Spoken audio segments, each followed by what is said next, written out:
सा कापगी चटनबीसे याम फजबा मोय याम तौबने से फोर्मगुम्बा खरा लेरे सा nga लेरे युम लेरे अदुगा मोयगी यामना कई ममिंग चलिसे बैम्बू डांस ने को मोयगी लुसैगी We are almost reaching the Mizoram Science Center. See, down here it is the Mizoram Science Center, which is located in Jamabok Aizawl only. It's been a while that I haven't here. Some people are already here. Me khara se laga laiga dun gari leina sing ticket counter makhad lai rahe to gari park to pham se lai rahe. We'll explore first from the park area, then we'll go to the ticket counter. The building which is just opposite to us, it is the Assam Rifle Camp. And see, this is the parking area, parking lot. Nan bane hai ki phajabani see ching ngakane marak sida hawri na lapoi pambi lapu pambi ngakang ai ching marak ase lapu pambi am hawd sidai puthorok padani lapoi jam la patara yang gai gi taru har yoli zoom am tang tawge.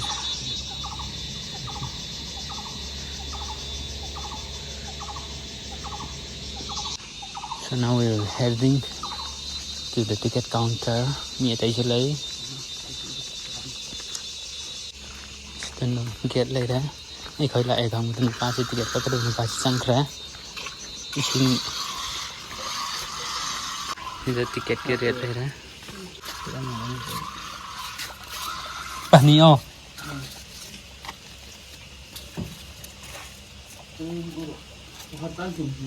pathat ching sum ni mo ole con thu này thì tên sẽ nhìn đi kalau meo get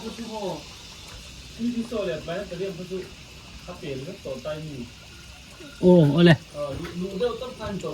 ole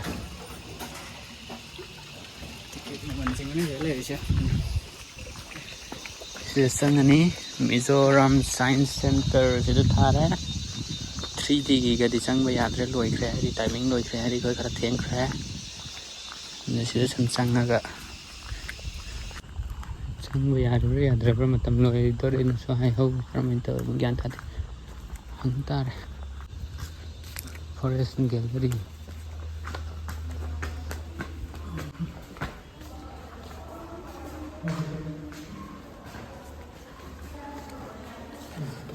दो थे करो sang bay are forest ki gallery ni se tida tum lai ramani wall forest cover se map kuma kai kuma khara hai ko dan sida mai gi mizo gi zoo bell hai dekho se bear pot mai gi u sem pham Mizoram gi mai gi u sem lai koi man ro gi sem to mai ni se mai mizo gi production ni se ka koi ke gam gum kai gum ba u ha pham kai kai khara sum lai ra sida mai mizogi yam kaman noi ba tupi ni sidagi ja han jing uppa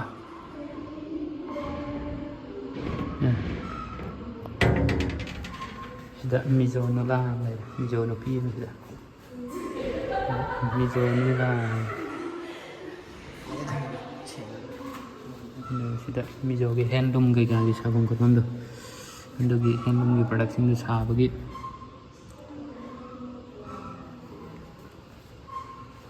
sina lasing sempam mizogi lasing sem ko pugin no life cycle of flower kai ka gi ko science ki product ne sina science kai ka ta ko kot pugin gymnosperm sina gymnosperm song angiosperm life cycle of a fern lere life cycle of moths lere sina sigi plate sidana asom the angiosperm gymnosperm the club of plants ki evolution se plants की evolution is later like all the science की पता नहीं कौन सी यार सीधा पता ले इसे सिंह नमक कैसे forest की year से का winter है winter से मई की मरों दा winter से ये winter से मई मरों दा करी है यार कंधा classic है मई winter दा लाइव फिल्म दने Mizoram दा सी की फिल्म जिस लाइव है तो पौनी दा dan ꯁꯤꯗꯅ ꯀꯩ ꯂꯩ ꯑꯣꯇꯝ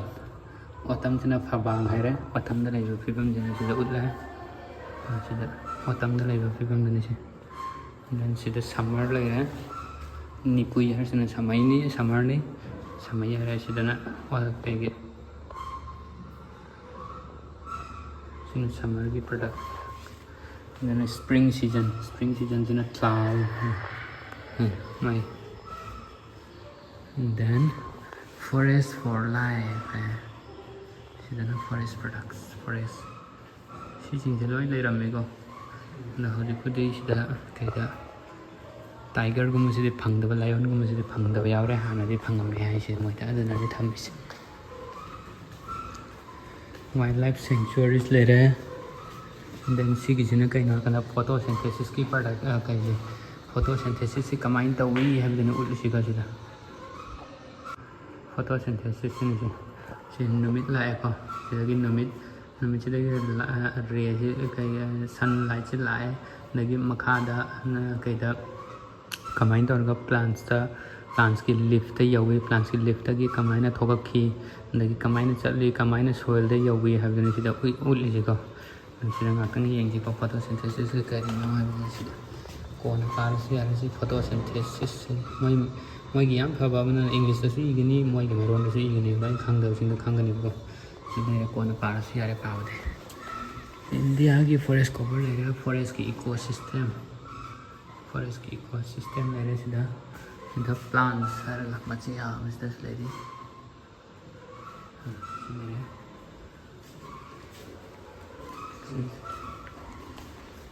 ꯁꯤꯅ ꯀꯣꯜꯁꯤ ꯀꯃꯥꯏꯅ ꯇꯧꯔꯒ ꯀꯣꯏꯂꯥꯁꯤ ꯀꯃꯥꯏꯅ ꯇꯧꯔꯒ ꯂꯩ ꯗꯤꯄꯣꯖꯤꯠ ꯇꯧꯏ ꯍꯥꯏꯕꯁꯤ ꯁꯤꯅ ꯁ꯭ꯇꯦꯖ 1ꯅꯤ ꯁ꯭ꯇꯦꯖ 1 ꯑꯗ ꯁ꯭ꯇꯦꯖ 2 ꯁꯤꯗ ꯀꯔꯤ ꯀꯃꯥꯏꯅ ꯇꯧꯔꯒ ꯐꯣꯝ ꯇꯧꯏ ꯍꯥꯏꯕꯗꯨꯅ ꯎꯠꯀꯗꯣꯏꯁꯤꯀꯣ ꯑꯗ ꯁ꯭ꯇꯦꯖ 3 ꯃꯊꯪ ꯁꯨꯃꯥꯏꯅ ꯂꯩꯔꯦ ꯌꯥꯔꯦ ꯇꯣꯄꯣꯒ꯭ꯔꯥꯐꯤ ꯑꯣꯐ ꯃꯤꯖꯣꯔꯥꯝꯒꯤ ꯇꯣꯄꯣꯒ꯭ꯔꯥꯐꯤ ꯃꯥꯒꯤ ꯂꯦꯟꯁꯀꯤ ꯀꯃꯥꯏꯅ ꯇꯧꯔꯒ ꯇꯣꯄꯣꯒ꯭ꯔꯥꯐꯤꯁꯤ ꯀꯃꯥꯏꯅ ꯗꯤꯁꯇ꯭ꯔꯤꯕ꯭ꯌꯨꯁꯟ ꯇꯧꯏ ꯈꯣꯠꯂꯤ ꯍꯥꯏꯕꯁꯤꯅꯤ ꯁꯤ ꯂꯩꯔꯤꯁꯤ ꯃꯥꯒꯤ ꯇꯣꯄꯣꯒ꯭ꯔꯥꯐꯤꯁꯤ ꯂꯩꯔꯦ ꯃꯦꯞꯀꯨꯝꯕ ꯑꯃꯅꯤꯀꯣ ꯁꯤꯁꯨ ꯁꯤꯅ ꯋꯥꯏꯜ ꯂꯥꯏꯐꯅꯤꯀꯣ ꯁꯤ ꯃꯣꯏꯒꯤ ꯋꯥꯏꯜ ꯂꯥꯏꯐꯁꯤ ꯈꯪꯒꯅꯨꯀꯣ ꯁꯤ ꯆꯪꯕꯗ ꯆꯣꯡꯊꯣꯔꯛꯑꯣꯏ ꯀꯩꯅꯣ ꯑꯁꯥꯕ ꯉꯥꯛꯇꯅꯤ ꯃꯥꯒꯤ ꯀꯩꯅꯣ ꯈꯔ ꯂꯩꯔꯝꯃꯅꯤꯀꯣ ꯈꯪꯒꯅꯨ ꯍꯥꯏꯁꯦ ꯑꯩꯅ ꯁꯤꯗꯅꯤ ꯑꯁꯥꯕ ꯃꯌꯥꯝ ꯂꯩꯕꯅꯤ ꯇꯨ ꯁꯣꯝ ꯅꯥꯀꯟꯗꯩ ꯍꯧꯔꯒꯦ ꯁꯤꯗ ꯃꯣꯡꯀꯤ ꯂꯩꯔꯦꯀꯣ ꯃꯣꯡꯀꯤꯒꯨꯝꯕ ꯁꯤꯗ ꯏꯔꯣꯏ ꯂꯩꯔꯦ ꯑꯥꯗ ꯌꯦꯟ ꯂꯩꯔꯦ ꯑꯁꯤꯅ ꯌꯦꯟꯅꯤ ꯁꯤꯗ ꯌꯦꯟ ꯂꯩꯔꯦ ꯁꯤꯗ ꯁꯤ ꯀꯩꯅꯣ ꯃꯌꯥꯝ ꯁꯤ ꯈꯪꯕ꯭ꯔꯥ ꯍꯥꯏꯔꯣ ꯁꯤꯃꯁꯨ ꯂꯩꯔꯦ ꯁꯤꯗ ꯃꯊꯛꯇ ꯀꯩꯅꯣꯁꯨ ꯂꯩꯔꯤꯅꯦ ꯃꯊꯛꯇꯁꯨ ꯂꯩꯔꯦ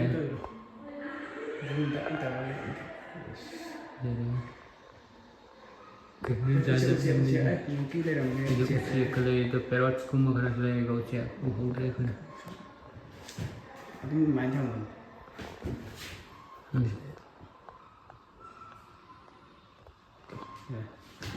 ꯑꯗꯒꯤ ꯑꯥꯗꯁꯨ ꯎꯆꯦꯛ ꯑꯃꯁꯨ ꯂꯩꯔꯤꯀꯣ ꯁꯤꯗꯁꯨ ꯀꯔꯤꯅꯣ ꯎꯆꯦꯛ ꯑꯃꯁꯨ ꯂꯩꯔꯤ ꯀꯔꯤꯅꯣ ꯈꯪꯗ꯭ꯔꯦ ꯁꯤꯗ ꯗꯤꯌꯔꯒꯨꯝꯕ ꯁꯖꯤꯒꯨꯝꯕꯒꯤ ꯇꯥꯏꯞ ꯂꯩꯀꯣ ꯑꯩꯈꯣꯏ ꯁꯉꯥꯏꯗꯃꯛꯇꯤ ꯅꯠꯇ꯭ꯔꯦ ꯃꯣꯏꯒꯤꯁꯤꯁꯨ ꯇꯣꯉꯥꯟꯕ ꯁꯥ ꯃꯈꯜ ꯑꯃꯅꯤ ꯁꯤꯗ ꯇꯥꯏꯒꯔꯁꯨ ꯂꯩꯔꯤꯀꯣ ꯁꯤꯗ ꯎꯆꯦꯛ ꯑꯃꯁꯨ ꯂꯩꯔꯤ ꯁꯤꯗ ꯎꯆꯦꯛ ꯂꯩꯔꯤ ꯁꯤꯗ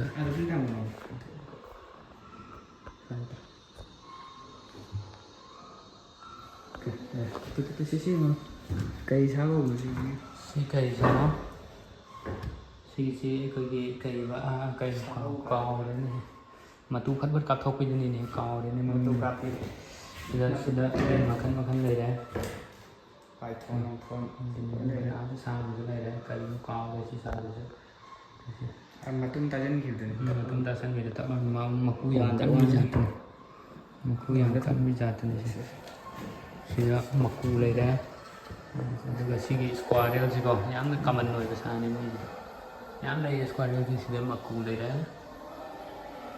ꯁꯤ ꯂꯩꯔꯦ ꯁꯨꯃꯥꯏꯅ ꯂꯩꯔꯦ ꯁꯤꯗ ꯋꯥ ꯈꯔ ꯂꯣꯏꯔꯦ ꯁꯣꯝꯗ ꯃꯤꯖꯣꯒꯤ ꯚꯤꯂꯦꯖꯁꯤ ꯀꯃꯥꯏꯅ ꯇꯧꯏ ꯍꯥꯏꯕꯗꯣ ꯁꯤ ꯃꯤꯖꯣ ꯚꯤꯂꯦꯖ ꯁꯤꯗ ꯐꯣꯔꯝꯒꯨꯝꯕ ꯈꯔ ꯂꯩꯔꯦ, ꯁꯥ ꯉꯥ ꯂꯩꯔꯦ, ꯌꯨꯝ ꯂꯩꯔꯦ, ꯑꯗꯨꯒ ꯃꯣꯏꯒꯤ ꯌꯥꯝꯅ ꯀꯩ ꯃꯃꯤꯡ ꯆꯠꯂꯤꯁꯤ ꯕꯦꯝꯕꯨ ꯗꯥꯟꯁꯅꯤꯀꯣ, ꯃꯣꯏꯒꯤ ꯂꯨꯁꯩ ꯍꯤꯜꯁꯀꯤ ꯕꯦꯝꯕꯨ ꯗꯥꯟꯁ ꯍꯥꯏꯈ꯭ꯔꯗꯤ ꯂꯣꯏꯔꯦ. ꯑꯗꯣ ꯃꯣꯏꯒꯤ ꯂꯩꯁꯥꯕꯤ ꯄꯥꯈꯪꯁꯤꯡꯅ ꯕꯦꯝꯕꯨ ꯗꯥꯟꯁ ꯁꯥꯟꯅꯕꯒꯤ ꯃꯑꯣꯡꯗꯨꯅꯤ ꯁꯤꯗ ꯎꯠꯂꯤꯁꯤꯀꯣ. ꯑꯦꯕ꯭ꯔꯤ ꯐꯦꯁꯇꯤꯚꯦꯜ, ꯑꯦꯕ꯭ꯔꯤ ꯄ꯭ꯔꯣꯒ꯭ꯔꯥꯝꯗ ꯃꯣꯏꯒꯤꯗꯤ ꯂꯣꯏꯅ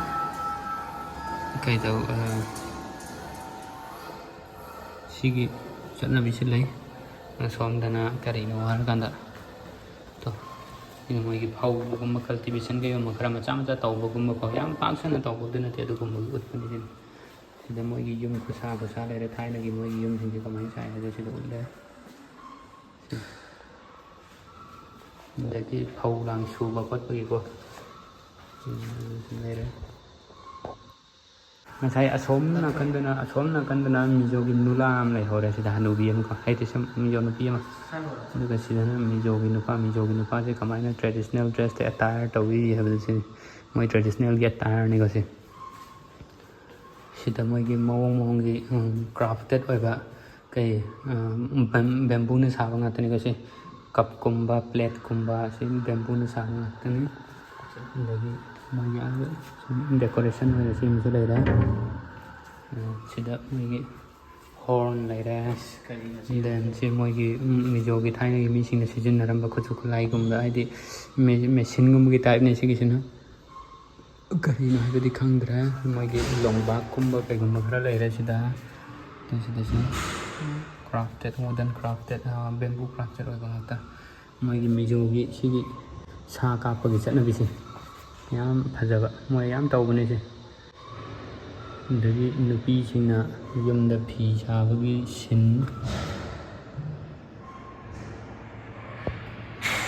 ꯑꯗꯩ ꯁꯤꯗꯁꯨ ꯅꯨꯄꯤꯁꯤꯡꯅ ꯐꯤ ꯁꯥꯕꯒꯤ ꯁꯤꯟ ꯂꯩꯔꯦ. ꯑꯗꯨꯒ ꯃꯣꯏꯒꯤ ꯁꯤꯒꯤ ꯂꯤꯛꯁꯤ, ꯁꯤꯁꯨ ꯃꯤꯖꯣꯒꯤ ꯂꯤꯛꯅꯤ. ꯁꯤꯁꯨ ꯃꯦꯅꯦꯖꯃꯦꯟ ꯑꯣꯐ ꯐꯣꯔꯦꯁ, ꯁꯤꯗꯤ ꯁꯥꯏꯟꯁꯀꯤ ꯄ꯭ꯔꯗꯛꯁꯤꯡ ꯌꯥꯔꯦ. ꯁꯤꯅ ꯁꯥꯟꯅꯐꯝꯅꯤ, ꯑꯗꯨꯕꯨ ꯌꯥꯗ꯭ꯔꯕ ꯀꯩꯅꯣ ꯒ꯭ꯔꯨꯞ ABCDEFG ꯌꯥꯎꯗ꯭ꯔꯦ. ꯑꯁꯣꯝꯗ ꯁꯥꯟꯅꯐꯝꯗ ꯆꯠꯂꯁꯤ. ꯁꯤꯅ ꯀꯩꯅꯣ ꯏꯐꯦꯛꯁ ꯑꯣꯐ ꯗꯤꯐꯣꯔꯦꯁꯇꯦꯁꯟ ꯍꯥꯏꯀꯣ. ꯏꯐꯦꯛꯁ ꯑꯣꯐ ꯗꯤꯐꯣꯔꯦꯁꯇꯦꯁꯟ ꯏꯐꯦꯛ ꯂꯩꯕꯗꯣ ꯃꯣꯏ ꯁꯥꯔꯒ ꯊꯝꯕ ꯃꯑꯣꯡꯗꯣ ꯑꯌꯦꯛꯄꯅꯤꯀꯣ. ꯑꯗꯨꯝ ꯄꯤꯛꯆꯔ ꯁꯤꯅ ꯁꯥꯕ.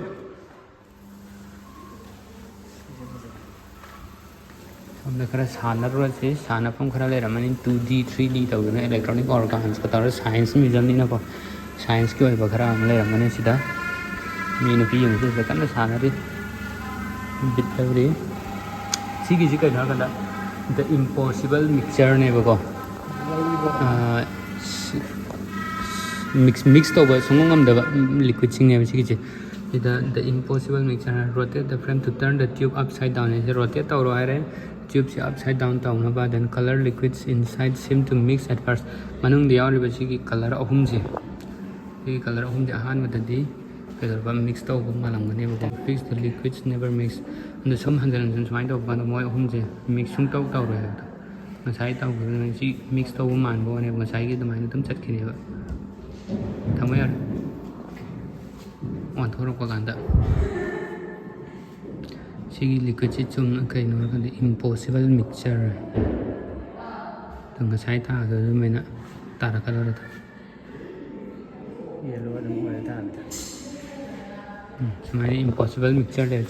ꯆꯨꯝꯊꯔꯝ ꯋꯦꯕꯀꯤ ꯃꯣꯁꯟ. ꯁꯤꯒꯤꯁꯦ ꯑꯩ ꯁꯥꯟꯅꯈ꯭ꯔꯕꯅꯤ ꯀꯥꯎꯔꯦ. ꯂꯤꯀ꯭ꯋꯤꯠ ꯄꯦꯟꯇꯤꯡ ꯀꯣ, ꯄꯥꯔ ꯇꯧꯕꯅꯦ. ꯑꯩ ꯅꯪ ꯗꯃꯣ ꯆꯩ ꯇꯧ. ꯂꯤꯀ꯭ꯋꯤꯠ ꯄꯦꯟꯇꯤꯡ ꯁꯥꯒꯠꯍꯟꯕ ꯅꯦꯝ ꯊꯝꯕꯤꯔꯣ. ꯑꯩꯅ ꯍꯧꯖꯤꯛ ꯌꯦꯛꯈꯤꯗꯕ ꯄꯣꯠꯁꯦ ꯇꯥꯔꯛꯀꯅꯦꯕꯀꯣ. ꯄꯪꯌꯦꯛ ꯌꯦꯛꯈꯤꯒꯦꯕ. ꯑꯗꯨ ꯐꯤꯜ ꯇꯧꯔꯀꯥꯟꯗ ꯇꯥꯔꯛꯀꯅꯦꯕ ꯑꯩꯅ ꯌꯦꯛꯈꯤꯕ. ꯑꯩꯅ ꯌꯦꯛꯈꯤꯕ ꯄꯣꯠꯇꯨꯅꯤꯀꯣ ꯁꯤꯗ ꯇꯥꯔꯛꯀꯗꯣꯏꯁꯦ.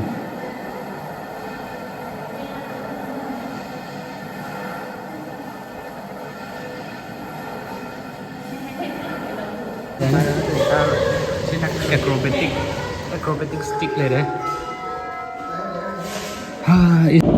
स्ट्रेट की अचुम्बा कईनेबा सिदा उतलेबा पोसे एक्रोबेटिक स्टिक तो सिगी कईनेबा अचुम्बा चाहिए मनेबको अचुम्बा चाहिए सिदा नाको मकोन थोल कनो सिदा होरे सिदा अहोबा सिदा अकोन पोनेबा अकोन पोन सिदा अचुम्बा चाहिए कमाइन तौरगा लिथोक ngam सिनिदा अदु ngam सिगी एक्रोबेटिक स्टिक सिदि ngame करी ngam हलेनो आरा कांदा मागी हाइपरबोलिक ओबे शेप सिदा कई हाइनी by the formula of hyperbola gi formula tawraga singam meba aduni da putli si lit kidro me lit kidro achum bachai je mana challi si kari shape ta narga hyperbola da ne sari hyperbola gi shape ta aduga 3D surface ne ba se 2D de de ngam moi 3D oi ba gi ne ba ngam se aduni da sina kari Seebeck siren. Seebeck siren. Observe the disc has 8 circles. See the disc, see the magi circles. Nipan layer, dot 1, 2, 3, 4, 5, 6, 7, 8 layer. And each circle is equally spaced holes. Magi circle putting makta holes is up mana space thamaga layer. So when you press the switch, compressed air comes out of the nozzle and strike the rotating. Okay.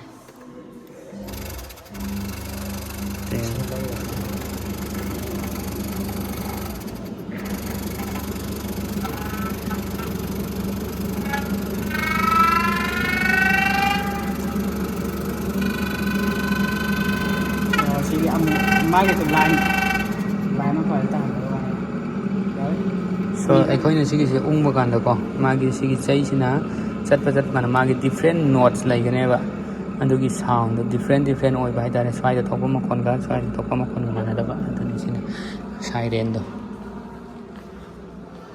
sidana centrifugal force lere akhoi physics ga yam tam na centrifugal force sympathetic swings lere sympathetic swing si kamai do ni yango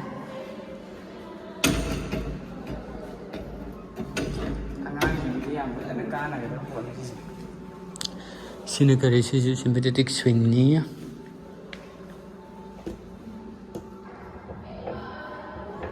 koi som de illaga som de chali som de same force pira di same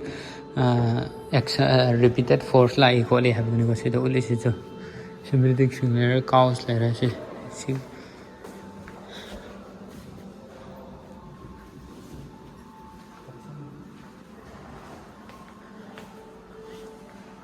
Curie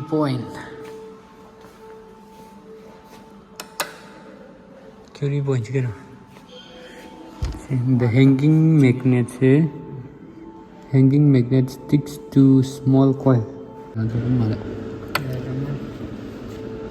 stick to ram do asigi sida coil am yaw je asina sagala kan da ko mai bi rang sagala kan atin masang do thoke do stick to ram do magnetic point do non magnetic ora kan da masang dam in thok sakhiba si jina ko ba ke jina hand battery hai ko hand battery ji kai no har kan da sele put your right hand on the copper plate sida copper plate sida right hand thamoire and left hand on the aluminum sida left thamo observe that the needle of the meter sigi needle of the meter sigi needle se idorba is deflected showing a current okay sinam asilo si thamo ne oina se thamo yena se thamo thamo ani mak thamo sida sida le kare hoto le ga ba thầm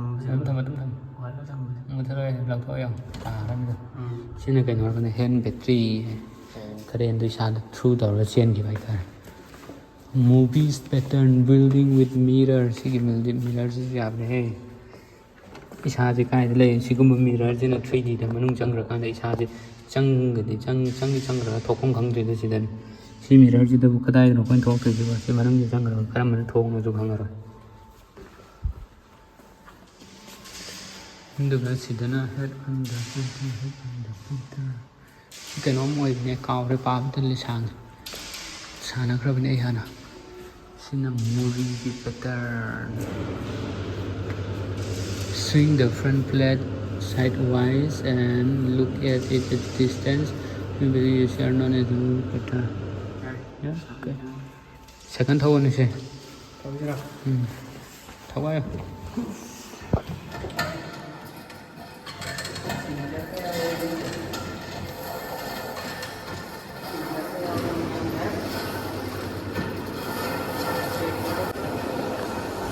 ꯁꯤ ꯃꯇꯨꯡꯁꯤꯅ ꯀꯩꯅꯣ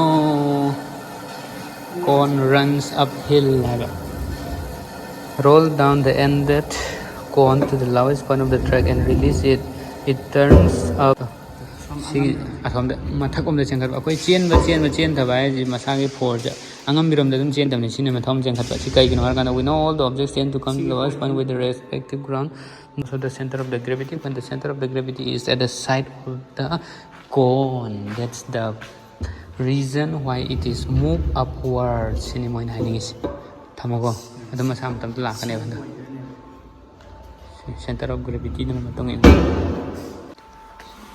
hologram लगता है sound की को मुंबई में जो भी power में कर ले रहे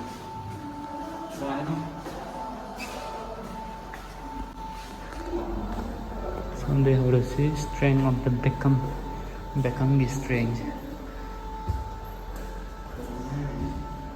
Then press the switch now, press the transparent hemisphere.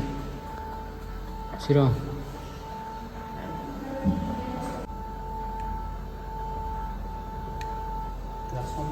cái hay mấy gan ta tới she kaleidoscope ले लेता kaleidoscope बाहर से सीखता सिंगल मनुंग दे यार उनका पारे ये कैसे look through the triangular opening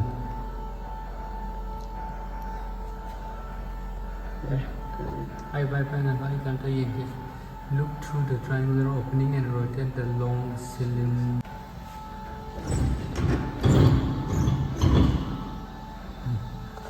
Lấy bàn đánh thúc ra.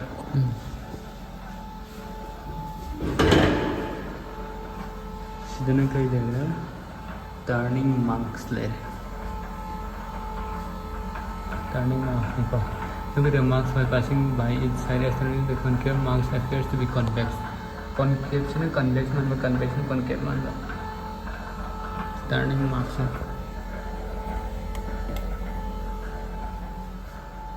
Sina quoted music को quoted music से ना कहीं और हर खाना. Bring the slider से मकौन हो कर ungu.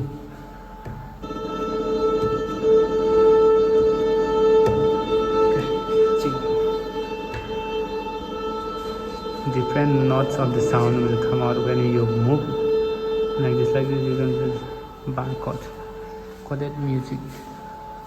Sana bade pachana di haite ko. Ikai no tharang de yaud de hologram. Thai ne hologram hai sile. Hologram hai sine. Khang ho. Hologram se manang de kari yawe. Uddi हम देखिए उठो मुद्दे 2D to 3D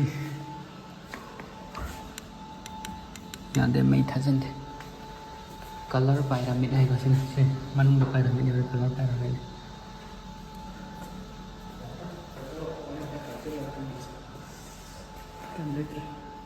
cine leave your shadow behind अई shadow में बालम दे तारक प्रेम से असम बालम दे ओ अई ता शेडो ताब्रे मम्मी ताब्रा खम से दे से सन